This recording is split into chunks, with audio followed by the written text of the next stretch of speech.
This is not just a fun way to fill a page with watercolor. It's also a great way to know what your brushes can do. A great way to practice the shape recognition that you need to represent any subject at all. And these things, along with a couple of others I haven't even got to yet, are going to make you feel so much more confident in your next watercolor painting. Are you up for the challenge? Grab your brushes and play along with me. We need some paper that can definitely cope with a little bit of water. And I'm using this Canson watercolor paper. It's 300 GSM cold pressed paper. That's exactly what I like, but to be honest, this is not my favorite paper. I don't find that it lets the paint washes stay wet long enough. So it's just something I'm going to use up for this fun little exercise, but I think I would have an easier time if I was using one of my preferred, more absorbent papers.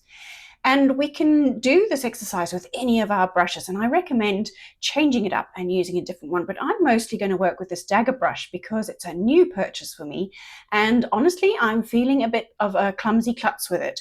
I'm sure it's going to be very helpful to me, but right now I'm not comfortable with it. So this is my way of learning to use it a bit better. So I'm going to need some lovely juicy watercolor. I'm going to spritz my regular palette back to life and get to work. The idea is to paint each chicken with just one brush. So all the shapes that I need to make, I need to come up with a way of doing it with this one brush. So I really need to focus on the shapes that I see. I'm drawing this first chicken that is on the left. So I need to stop thinking about chickens per se, and rather just think about the shapes of color that I can see.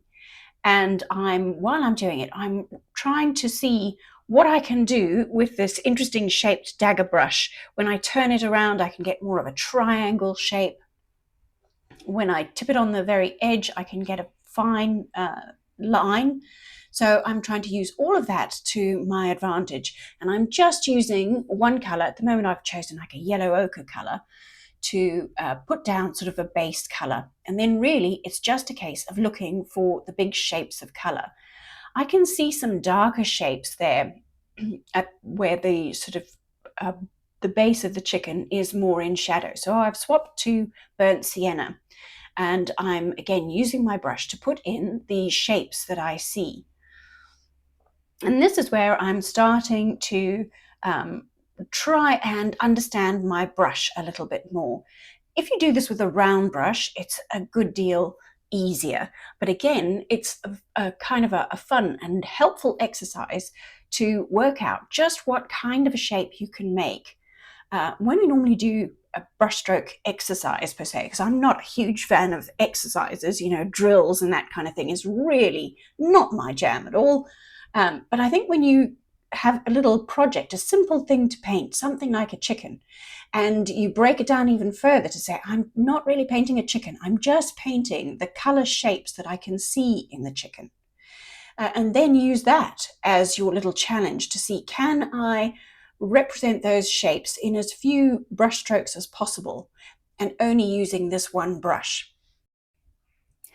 Now I'm about to start tackling the feet of this chicken. Its little skinny legs, although the feet and legs of the chicken are actually quite sturdy and strong, but relative to all of the other marks I've had to make, these are probably some of the smaller ones.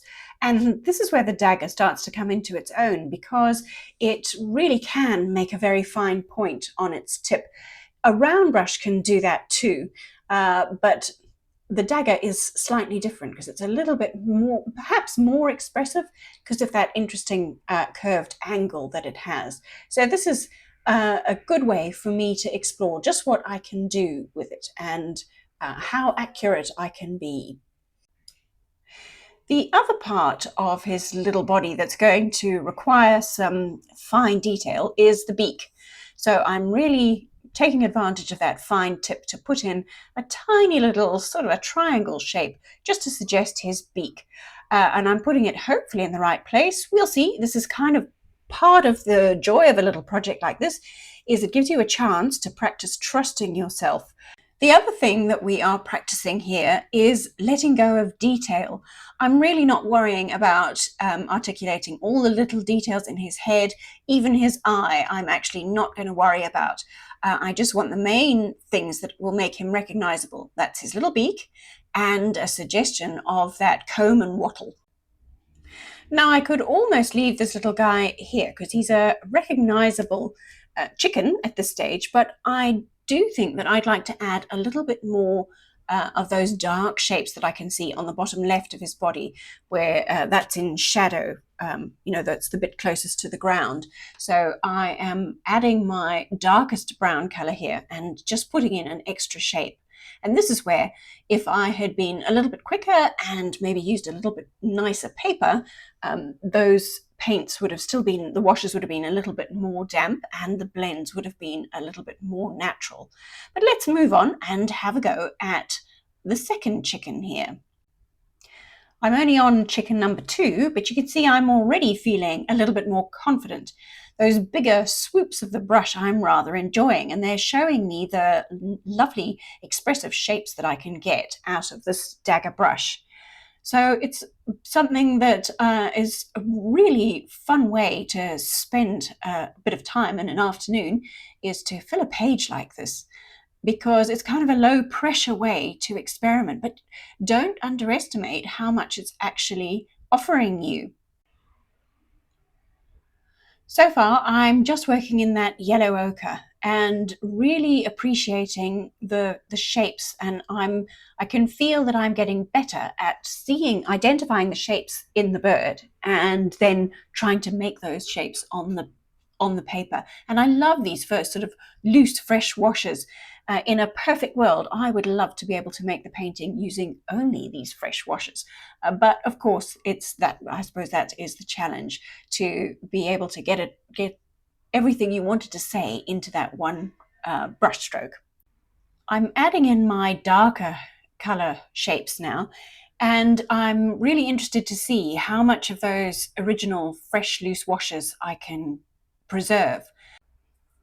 I do need to get those dark shapes in there in order to give this little bird a bit more shape and dimension, and some suggestions of the things that are going on, like where the wing is sitting on the body and how the body is curved, which is shown by the shadow that we're seeing at the base.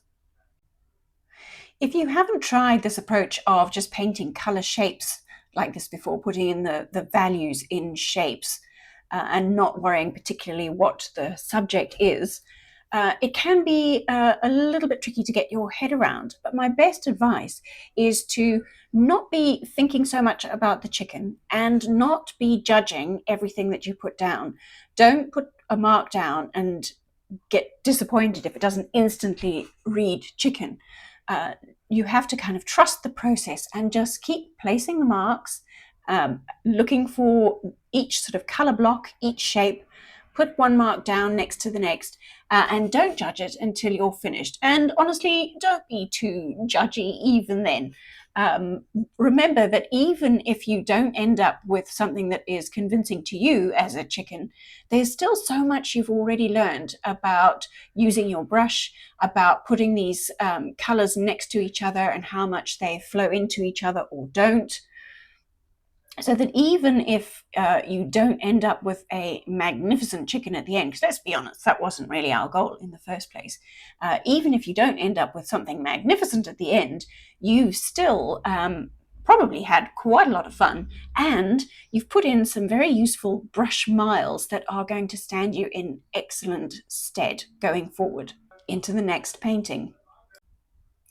Now, personally, I've been finding the legs and feet to be one of the trickier aspects. So when there is a part of it that you're finding extra challenging, it's more of a reminder to go back to the basics and just look at what are the shapes, what are the angles, and not to worry too much about anatomy or anything like that. Just put down your shape and leave it. Like, wait till the end, wait till you're finished, and then assess what you've done. I am trying to do the little things that I know will take it from looking like strange sticks to looking a little bit more three-dimensional, like adding in a slight shadow on the one side of each of those legs.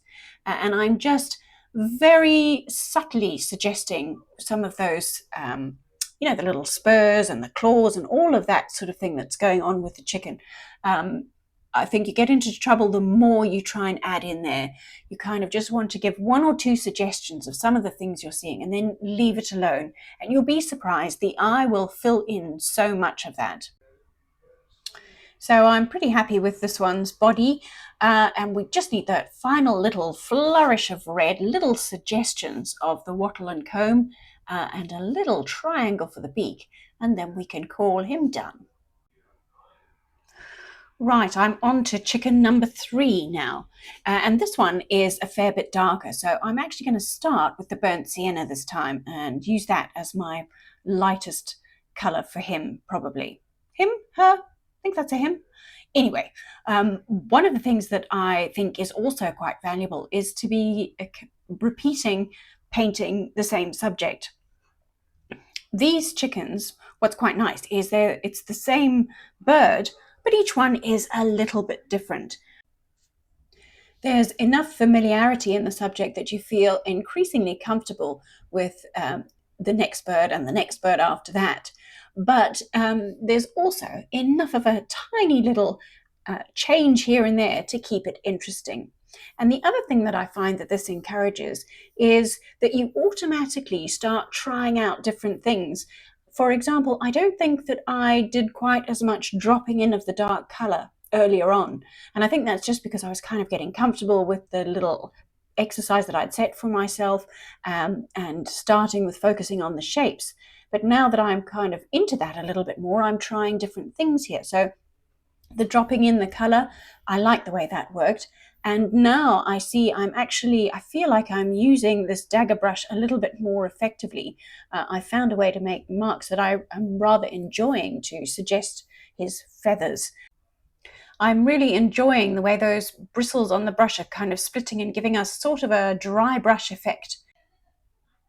The challenge now is to use that interesting mark that I have discovered and put it down in the shapes that I need to see on the page in order to have my chicken be represented in one way or another. And remember, it's my chicken. It's not necessarily that chicken. So it's okay if it's slightly different. Again, don't be judging what you're doing. We're just having a bit of fun, and we're just seeing what we can do with one brush and one simple subject. I've gone back to my burnt sienna to put in a bit more of the lighter area there. And I'm really enjoying the way these two colors work together. So that's something else that I'm enjoying from this exercise. I'm noticing which colors from my palette I'm liking as combinations. Now those dreaded legs. I've decided for this bird that the thing I most want to focus on is the angle that they're coming down at. Because I think there's a tendency when you're painting something like the chicken, you get to the legs and you just have this temptation to put down two funny little sticks sticking straight out the bottom. But actually, I think it's the angle of those legs that really help give you a bit more of the idea of the gesture of the bird, you know, the pose that it's standing in, and the way he's about to move. So I think the angle is really quite important. Right, let's find somebody else to paint. Let's find a slightly different coloured chicken. This one, there's a few more yellows and golds that I think I can use. I've got a colour called Naples Yellow, but again, if you don't have a wide range of these colours, of course, use whatever you've got. The colours are really not important. The lights and darks are important, but you know, you could paint pink chickens if that is tickling your fancy. Now, I must say, this bird did not go quite so well. And I think that's to be expected. You know, if you're going to paint a whole series of the same thing, you can expect that some of them you're going to like better than others. Some will work out far better than you ever thought you could do, and some might be a complete disaster. That's okay. That's kind of how the creative process works. And even the one that you don't think is good, the one that has disappointed you, will still have been something that you will have definitely learnt from. Now, I did want to show you this particular reference that I've chosen. The chicken on the left, the one I'm painting right now, is exactly the sort of thing I would avoid if I was doing a proper watercolor painting. Because when you look at this photo, you really can't see the chicken very well at all. You can't really tell that it's a chicken. You have to look very closely and you get lost searching for, is that actually its tail or is that its head? I mean, I actually thought it was facing away from us when I first saw this image. So it's the reason I'm wanting to show it to you is because it kind of illustrates the point that the shapes are so important. When the chicken is posed a little bit better, we have so much of a clearer picture of what it is that we are looking at. It's so much more of a pleasing image, and we're going to have to work much less hard as painters to represent it. But for the purposes of playing with the shapes and the colors, I decided to include it, and because I wanted to make that point for you. The one on the right is definitely a little bit easier to paint. Now, just quietly, have you noticed we have been doing all of this painting with absolutely no sketching? That does feel awfully brave, doesn't it? But is it easier than you thought it might be? I don't know if this is something you've ever tried before. Some people call it direct painting, as in we're painting directly with no drawing. And I think when you're painting something a little bit tinier like this and something nice and simple like this, it's a great way to kind of ease into something like that. Now, this little chicken reference that I'm working on at the moment has got quite a few different colors, and I'm really rather enjoying playing with this brush now. It was frustrating me before, and I think already, whatever we are, 5 chickens in or whatever it's been, I already feel that it's a little bit more comfortable in my hand, and I'm quite enjoying the variety of marks that I can get it to make. This one might just be one of my favorites. I really enjoy doing that broken brush strokes on the sort of the base of his body to suggest those speckled markings that he's got. And I love the extra splashes of color.